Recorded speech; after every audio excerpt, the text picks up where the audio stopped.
L'Afrique dispose de 50% de terres fertiles. D'ici 2050, la population va augmenter. Et si la population augmente, ça veut dire que la population aura besoin de manger. Et si la population a besoin de manger, ça veut dire qu'on doit faire recours à l'agriculture. Je me propose donc aujourd'hui de vous parler des erreurs à éviter en agriculture. Ça pourrait bien vous servir, aussi bien pour les personnes qui ont déjà commencé à se lancer ou pour les personnes qui ont l'intention de le faire dans le futur. Je suis Dora Mungombi, votre exploratrice. Et sur cette chaîne, on parle de business, on parle de mindset, on parle d'agriculture, on parle d'investissement. Bref, on parle de tout ce qui pourrait vous aider à vous épanouir financièrement. Sans plus tarder, je vous emmène avec moi à la ferme et je vous propose de parler avec vous de certaines choses. Si vous aussi vous êtes intéressé par ce genre de contenu, vous likez, vous vous abonnez et vous n'oubliez pas de commenter.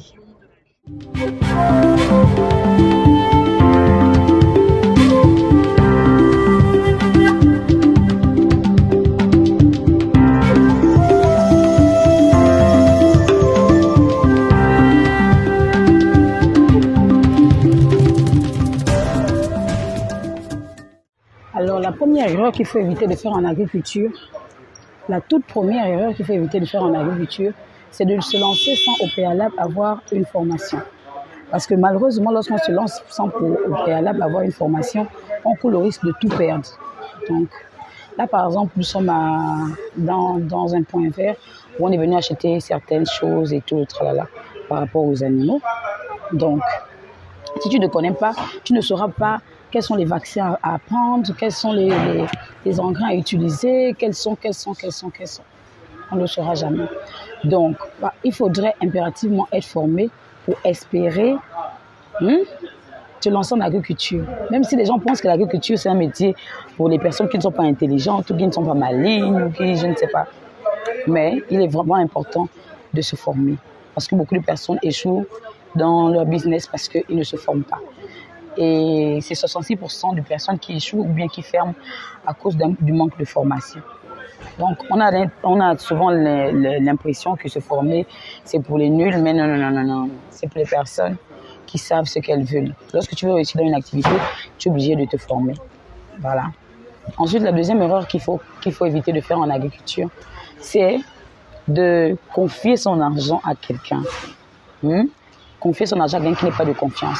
Et là, je parle plus pour les personnes de la diaspora. Elles vont pouvoir se reconnaître là-dedans. Plusieurs personnes ont déjà touché leur argent, donc l'argent des gens de la diaspora, et malheureusement, n'ont pas eu de retour. Les gens ont utilisé peut-être l'argent pour faire autre chose. Moi, par exemple, pour avoir confié l'argent à quelqu'un qui ne sait pas prendre soin des finances, c'est avec un grand regret que je me suis retrouvée avec un travail pas fait. Voilà. Et donc, désormais, c'est une décision que j'ai eu à prendre d'éviter de donner de l'argent à tout le monde à n'importe quel moment. Donc, il est important d'avoir des personnes de confiance à qui remettre de l'argent. D'où l'importance de bien s'entourer. C'est une équipe. Il faut avoir une équipe performante. Ensuite, un autre point qui est important, c'est en dehors de la formation et du fait qu'on ne doit pas confier de l'argent aux gens. Il y a un autre point hyper important. D'accord? Mais on va continuer dans la voiture parce que là, nous sommes en train de partir déjà. Alors, j'ai dû suspendre la vidéo simplement parce qu'il fallait qu'on monte dans la voiture, il fallait qu'on charge les sacs, il fallait faire tout le tralala pour les animaux. Je disais qu'une autre erreur à éviter en agriculture, c'est de faire un business plan avec des chiffres précis. Parce que lorsqu'on fait un projet avec des chiffres précis, par exemple, nous, on a commencé la période où il y avait le corona, donc juste un peu à la fin du corona. Là. Donc, lorsqu'on a commencé, on avait des chiffres déjà bien établis. On se disait que non, peut-être avec 500 000, ça peut aller et tout le tralala. Mais on s'est rendu compte à la fin que lorsqu'on arrive sur place, les coûts ont carrément augmenté.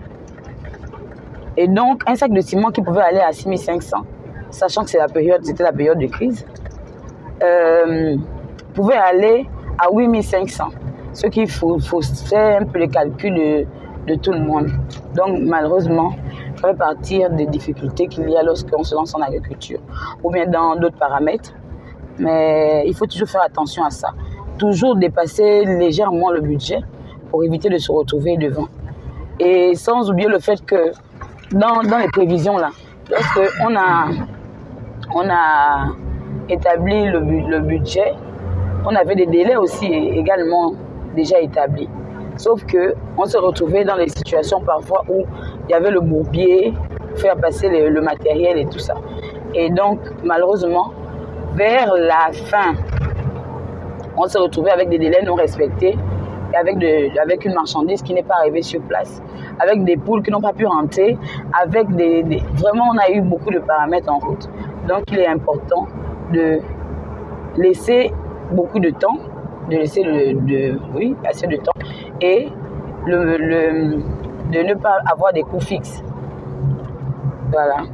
Une autre erreur qu'il faut éviter en agriculture encore, je crois que c'est une erreur que nous on a eu à commettre. Mais lui, là, il a quel problème? Je crois que c'est une erreur qu'on a eu à commettre. On a transporté les rejets, les animaux et tout le tralala. Beaucoup de choses venaient de loin, donc plus les rejets et tout. Donc on a dû perdre beaucoup de nos rejets de bananes. Parce que lorsqu'on les transporte d'une province à une autre, on se retrouve souvent avec ceux qui sont pourris et tout le reste. Voilà. Donc, il y a plusieurs paramètres. Un conseil que je peux vous donner aussi, c'est de conduire avec une plaque bleue. De conduire avec une plaque bleue. Sinon, le contrôle en route, c'est chaud, les gars. Donc, c'est un peu ça. Donc, je pense que ce sont les conseils qui pourront bien vous aider, pour aider toutes les personnes qui ont envie de se lancer en agriculture et qui pensent que c'est si facile que ça, ou qui veulent faire les choses sur un coup de tête. Il est important de se former, il est important d'apprendre des personnes qui sont lancées là-dedans bien avant. Il est important de faire de son mieux pour que ça puisse réussir. Voilà. Donc, si je dois vous conseiller, je vous dirais que tout ce qui sera grand demain prend plus de temps, prend plus d'argent et ça prend plus d'énergie. Donc, on se retrouve devant. Je vais continuer à vous montrer au fur et à mesure ce qu'on a eu à faire déjà comme parcours. J'espère qu'on va arriver sur place à l'heure pour pouvoir filmer un peu tout. Pour que vous soyez au courant, mes chers explorateurs. D'accord?